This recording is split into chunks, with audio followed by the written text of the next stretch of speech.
Hey everybody, how you doing? Welcome back to the channel. Wanted to say hello to the new subscribers. Today we're going to be working on a leather sheath for our double bit Plum Cruiser, the 28-inch handle. This is it. It's not fully completed, but come along on the journey and we'll show you how it's done. So here we are. First step, cardstock paper, poster board paper. Already got it kind of outlined here. I'm going to trace over it with the blue Sharpie so you guys can see it a little bit better. That way I can see my lines. There's a little bit of a glare here in the garage this morning. First thing, trace around your axe, your bit, handle, everything. We're going traditional on this one, full mask cover.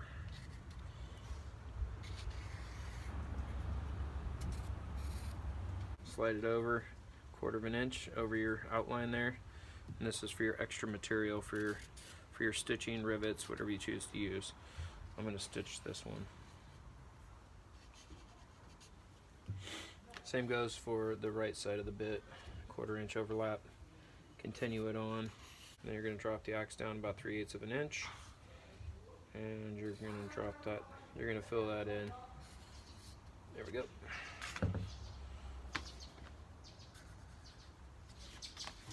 Your outline. So where your welt is going to be right here, and here, down here, and here. Now this is going to be the back side of the sheath. We're going to put steel rings on either side, and then this one will have a flap that comes over. The other thing we want to note, the radius of the bit. The distance between here and here, and we've got to carry that all the way up. So you can obviously see there we're going to be cutting our welt, or the axe will not come out of the sheath properly because this one's going to be a drop-in style. Then I'm going to mark the distance of our welt there and there. Center line.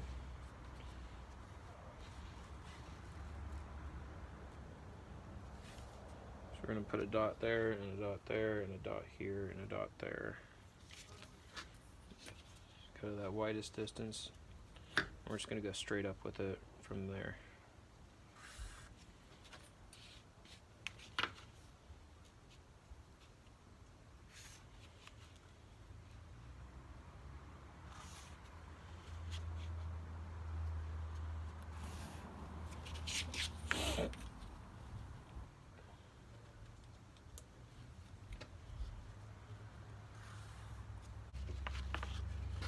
Now we're going to have clearance for the axe to come out of the sheath straight up without cutting the welt. Put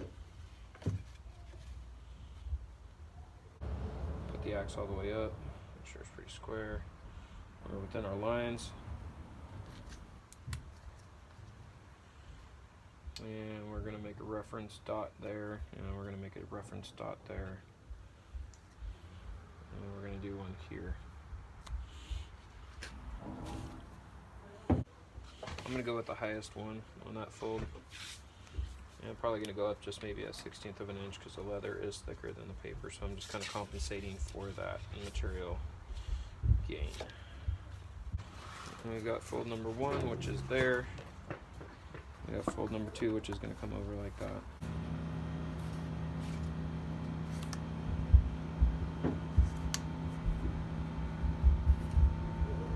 Alright, so I went ahead and pre-cut the template out,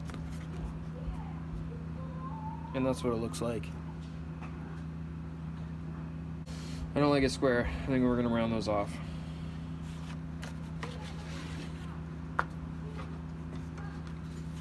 I'm just going to take my wood glue bottle and just trace around it, just give it a little bit more of a radius there.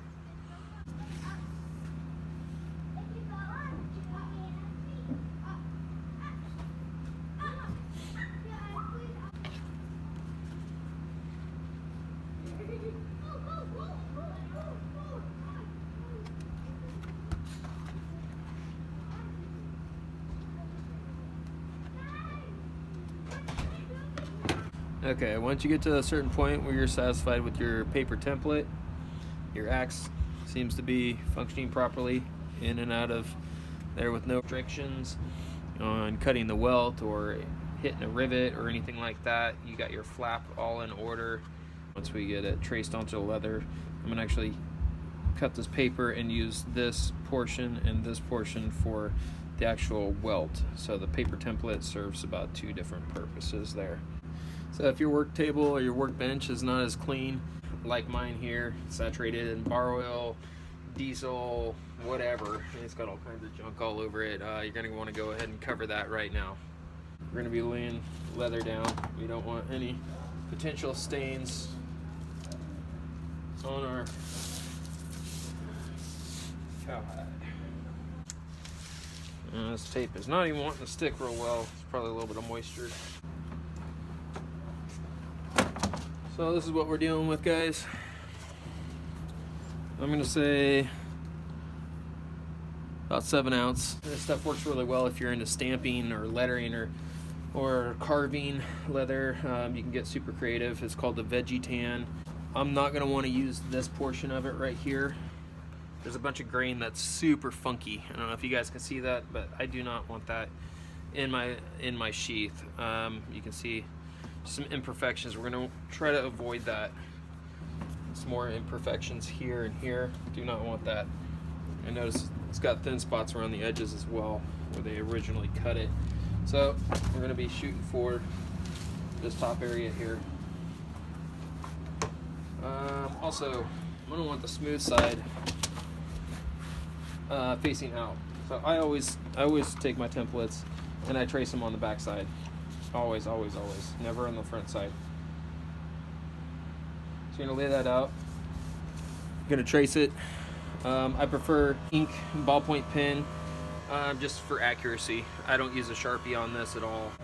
So once you get that traced out, you don't want to forget to mark your flap. By marking the flap, I mean the actual folds. So we're gonna mark it there, there, there, and there.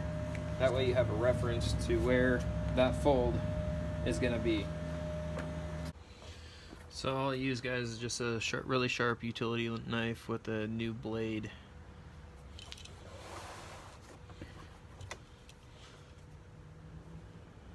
Basically just cut right on your line that you traced right on the back of the leather. Try to hold your utility knife straight up and down.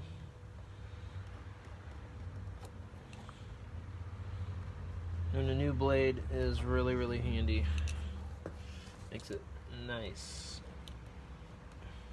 When you come into a corner like that where it's almost a 90, you stop right before you get to that cut and you start in that direction and you move back into it.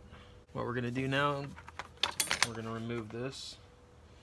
We don't need these because we're gonna be cutting out the front section of the sheath. So we don't need those ears on there any longer. And we're also gonna be splitting this top piece in half, so you can either slip the axe in one way or be a little bit easier to get out for the handle, so that way you don't have to draw it all the way out. You can get the bit out and then it'll just kind of pop right out through that center line. You'll see what I'm talking about here in a few.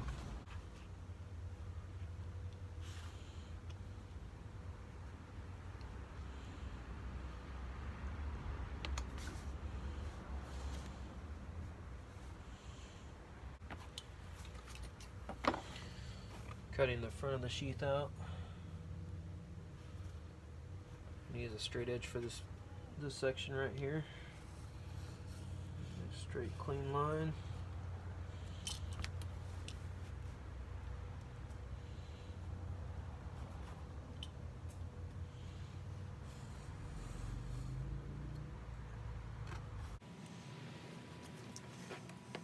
You can see I put a center line down the middle of this.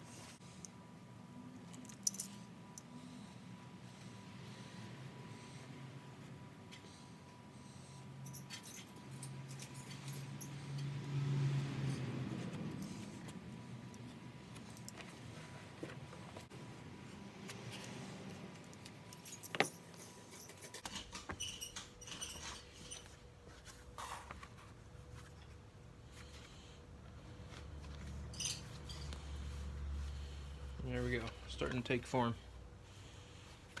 our back, and our front. Now that we used up pretty much the whole entire template, now we can cut this apart for this section here, which is going to be used as a welt.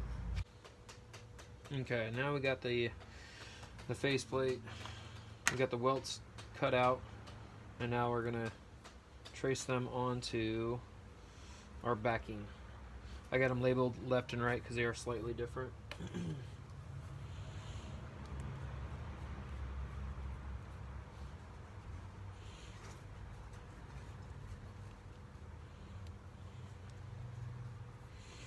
And this will give me an idea of where the welt is supposed to be upon glue up. I'm going to lay it down in there, make sure we're good and accurate where we need to be. Make sure we have plenty of spacing for it to clear those welts. Here's we're going to be pretty close. So it's going to be a tight fit, guys, which is really nice because it will break in and it'll loosen up over time. We may actually want to trim those welts down just a tad because we got to think that this sheath is we're gonna lose some space there because of the thickness of the eye. Not much, just a little bit. It's gonna bring it in a little bit tighter. All right, it's looking good. I'm gonna use a thicker grain leather for the welts on this one.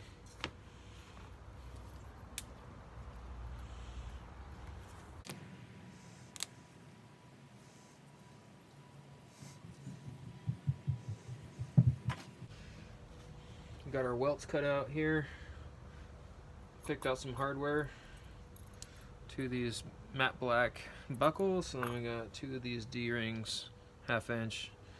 Next step, I'm gonna have to cut this flap down here for the D-rings to go on because they're currently 1 1/4 inch wide. So these D-rings are actually 3/4 of an inch on the inside diameter there. So we're gonna cut this to size.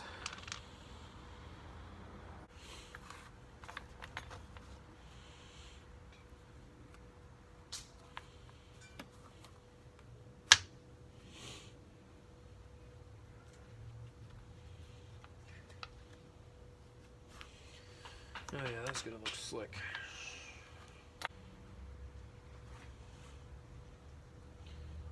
Make sure we don't remove too much material. I'm gonna do a test pass here first, using my straight edge.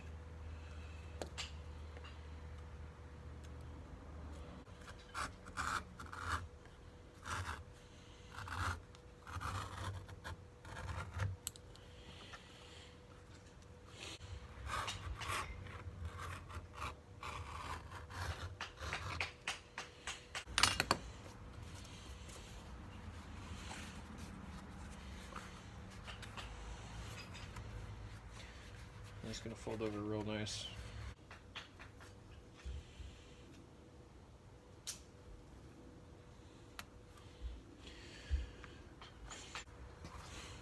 We're gonna go ahead and remove some material out of this edge beveler. We're gonna bevel that just right there where that D-ring is gonna be seated. Once again, bevel this side, bevel that side. Go ahead and edge bevel the flap.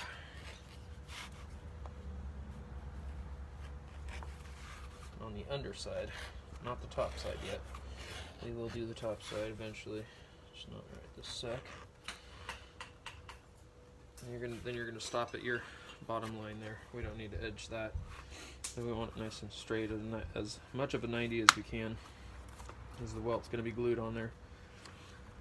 I'm also thinking too, if you wanted to attach this to your belt somehow, you know, instead of just carrying it, I was actually thinking about carrying it on my shoulder with attaching a shoulder strap off one of these D-rings, and attaching it to the back of the axe handle, or you could go with a strap of some sort and go from D-ring to D-ring and have like a side carry. That would work too. Yeah, I'm thinking of some kind of leather strap like this with some sort of clasp on it, and then it would be attached with a loop at the end of the handle, and then you could throw that over your shoulder. So I got this laid out for the slot for your belt loop on the template. I'm referencing everything off of this top groove, the top line. 1 inch down, 2 inches, 2 inches here, 2 inches across, 2 inches here.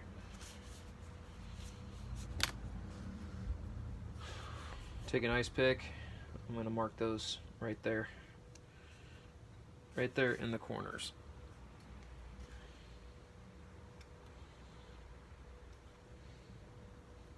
Punch a hole here, 4 holes. Boom, boom, boom, boom. And then we're going to slit that right there.